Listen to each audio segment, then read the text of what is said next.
Здравейте, мили хора! Беше ми зададен въпрос за ограждане и защита.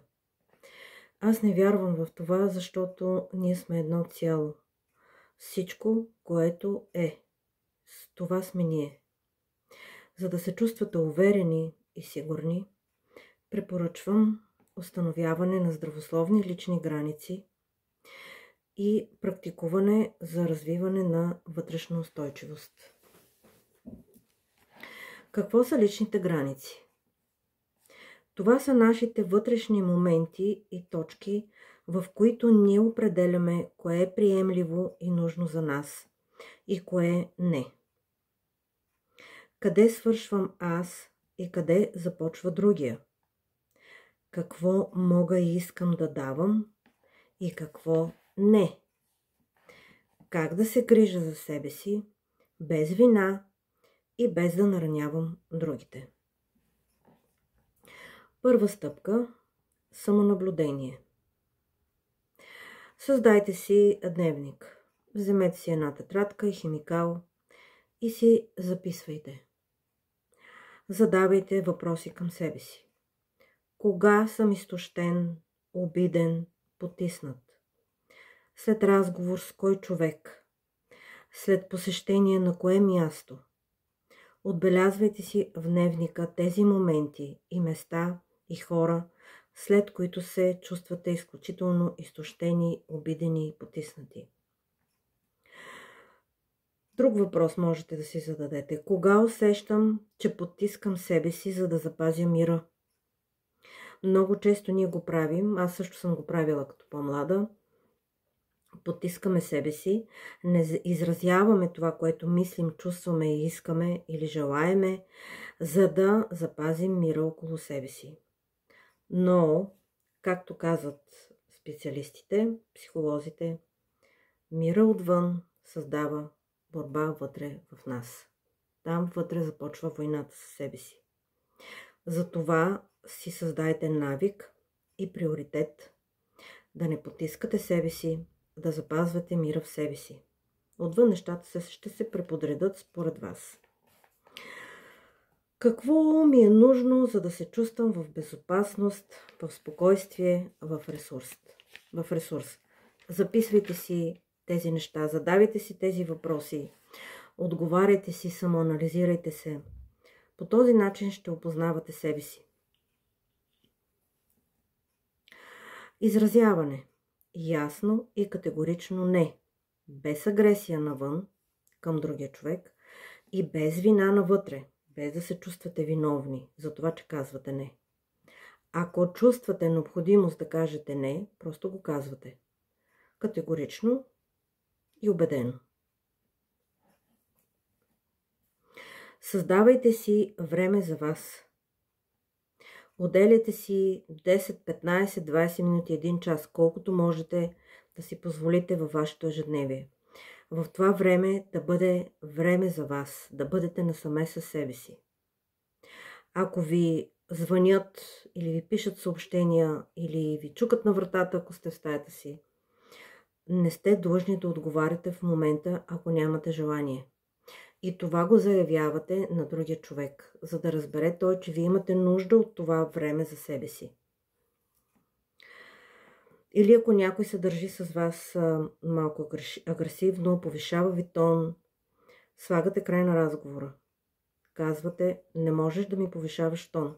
Не можеш да се държиш с мен агресивно. Затваряте телефона или напускате мястото, където сте в момента, където този човек се държи с вас агресивно. Или пък ако някой иска помощ от вас в момента, но вие не сте в ресурс, не сте в състояние да направите нещо за него, му казвате, просто го казвате. Съжалявам, виждам, че имаш нужда от помощ, но в момента нямам никаква възможност да ти помогна или да направя нещо. И това е. Не сте лоши или не сте виновни, ако го направите или го кажете. Границите не са стена или преграда, а те са врата с ключ и вие решавате кого да допуснете. Освен това е необходимо и да ги поддържаме, да не ги нарушаваме. Защото ако нарушаваме собствените си граници, ние ще изглеждаме в очите на другите безхарактерни, безволеви и слаби. И те ще злоупотребяват с това. Не казвам, че хората са лоши, но всеки си има свой подход, свой характер, свой начин на общуване. Бъдете категорични и се отнасяйте с уважителност към другите, на които категорично заявявате границите си. Не всеки ще е доволен от това и е съвсем нормално. Ще има хора, които ще ви обвиняват, ще ви наричат лоши, защото до сега са ви манипулирали чрез това, но ще има хора, които ще ви уважават заради това. Избирайте си взаимоотношенията. Създавайте си взаимоотношения и хора, с които да създавате взаимоотношения, където има взаимно уважение. Уважавайте себе си. Задавайте си въпрос. Пак в дневника пишете. Какво за мен е лични граници? Отговорете си. Сам на себе си отговаряте. Какво за мен е лични граници? По какъв начин аз мога да заявя личните си граници? Как разбирам, че някой прекрачва моите граници? Това също е много важно. Как се чувстваш в момента, в който някой е прекрачил границите ти? Анализирай тези чувства, запиши ги в дневника. Опитайте се да разберете защо се страхувате да кажете не. Обикновено повечето млади хора се страхуват да кажат не, защото така сме възпитани, така сме научени, страхуваме се, че ще бъдем отхвърлени, няма да бъдем приети. Затова се страхуваме да кажем не. Можете да направите упражнение по двойки. Говорете с вас, близък човек, може да от семейството ви, може да е ваш приятел. Вие преценете на кого можете да се доверите и кой би ви подкрепил в това. И направете следното упражнение. Застанете един срещу друг. Поискайте му нещо. Нека той ви отговори с не, категорично. Вижте, наблюдавайте себе си, как се чувствате в този момент. То е полезно и за двамата. Това упражнение. Вижте как се чувствате. Анализирайте реакцията на тялото ви. Какво се случва в тялото ви? Как се чувствате в този момент? Какво преживявате? След това си сменете местата. Той да ви поиска нещо. Вие кажете не, категорично заявете. И по същия начин анализирайте и вижте как се чувствате. Какво се случва с вас, вътре във вас. Записвайте всичко това. Личните граници са отстояване на себе си. Заявяване на идентичност. Начин да опознаем и другия.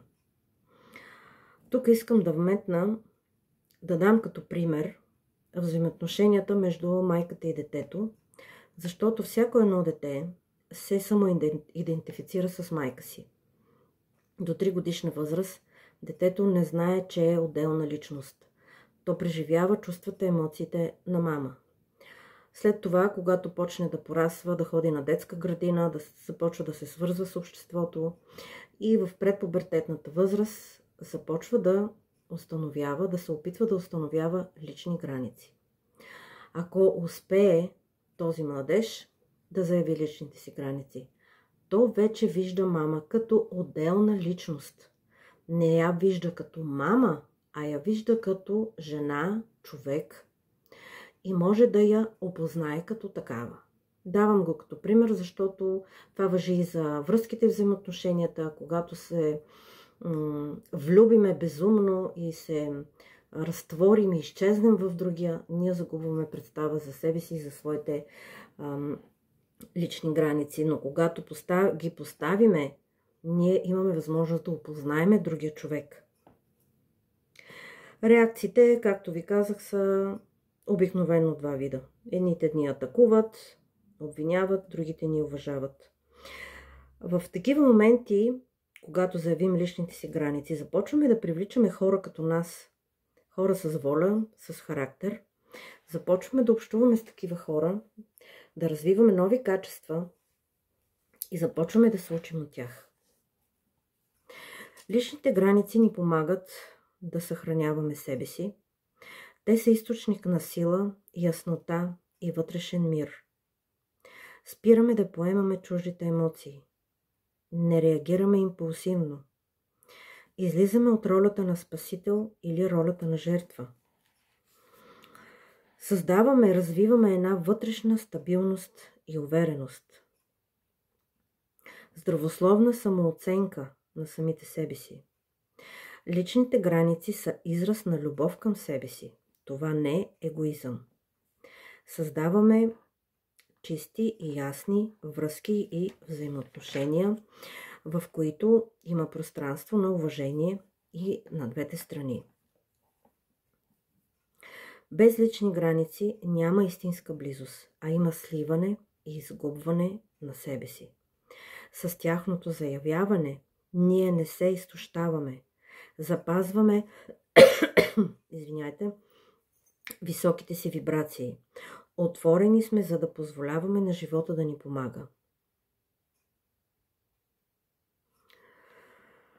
Препоръчвам създаване в живота и ежедневието си баланс между даване и получаване.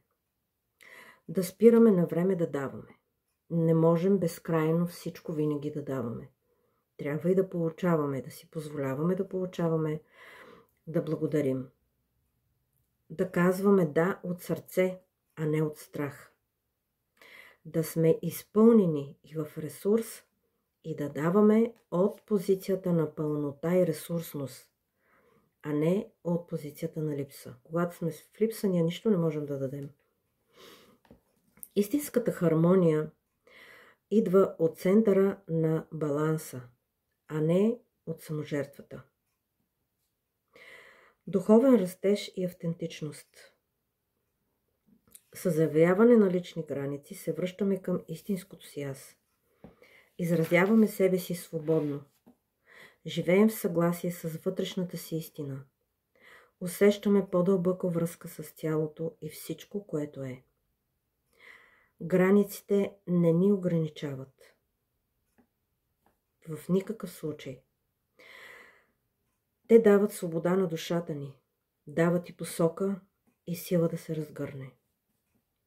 Поставянето и заявяването на лични граници ни дават емоционална яснота, по-малко стрес и вина, самоуважение, увереност и вътрешна стойност, хармонични взаимоотношения, равновесие и взаимно уважение, енергийна стабилност, повече жизненост и спокойствие, баланс в даването, избягване на прегаряне, духовна цялост, истинност и автентичност. Ето ви няколко упражнения, които можете да прилагате в питието си, в ежедневието си. Напишете в дневника. Осъзнайте мислите си. Записвайте си ги. Какво мислите? Как мислите? Защо го мислите така? Откъде идват тия мисли? Вие ли сте си ги създали? Те са ви наложени от семейството, от обществото ли? Анализирайте, самоанализирайте се. Създавайте си малки победи всеки ден.